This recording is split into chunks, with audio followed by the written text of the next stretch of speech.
এই গাইস আসসালামু আলাইকুম, ওয়েলকাম টু মাই চ্যানেল। আজকে আমরা অনেকদিন পর কাজিনরা মিলে ঘুরতে পারলাম রিক্সাতে। অনেক মজা করছিলাম ওদিন ওয়েদারটা অনেক সুন্দর ছিল। আমরা সবাই মজা করতে করতে আড্ডা মারতে মারতে রিক্সা ঘুরতেছিলাম। দেখছেন আমি সামনে বসছিলাম।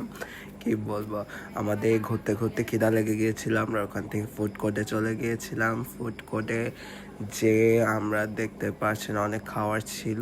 আমরা ওখান থেকে অর্ডার দিব। অনেক খিদা নিয়ে আমাকে আপনারা দেখছেন কিরকম পাগলের মতন করতেছি। অনেক খিদা লেগে গেছিল ওই দিন, আর কি বলবো। দেখতে পাচ্ছেন অনেক রকম আইটেম। তারপর আগে বলে নিয়ে এটা কোথায় পাওয়া যাবে। এটার লোকেশন হচ্ছে এটা পাওয়া যাবে মোজাইট ক্লাব আর অ্যাসা হসপিটালের একটু আগে। লোকেশনটা দেখতে পাচ্ছেন অনেক রকম খাবার ছিল। কিছু ছিল চিকেন ফ্রাইস লুডুস অ্যান্ড পাস্তা ছিল। আমরা ওখান থেকে চিকেন ফ্রাই আর ফ্রাইস কিনছিলাম। পার্সোনালি ফ্রাইসে অনেক একটু লবণ কম ছিল, মানে লবণটা একটু বেশি দিলে ভালো হতো, মাই পার্সোনাল ওপিনিয়ন। আর চিকেন ফ্রাইটা একটু কাঁচা ছিল, ভিতরে একটু ফ্রাই করলে ভালো হতো।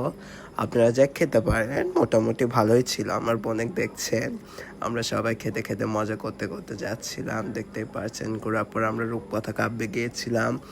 কাব্যে যে রেড ভেলভেট কেক শেক নিয়েছিলাম, চকলেট মিল্ক শেক, অনেক মজা ছিল। রূপকথা কাব্যের পেস্ট্রিটা অনেক মজা হয়, দেখতে পারছেন অনেক মজা হয়। আপনারা সবাই জানেনই ওখানকার খাবারে মানে পেস্ট্রি অ্যান্ড মিল্কশেকগুলো অনেক মজা হয়। আমার ফেভারিট কেক হচ্ছে রেড ভেলভেট কেক। দেখতে পাচ্ছেন আমার বোন চুরি চুরি করে করে খেতে খেতে যাচ্ছেন। আমার রিয়াকশন দেখলে বুঝবেন কত টেস্ট।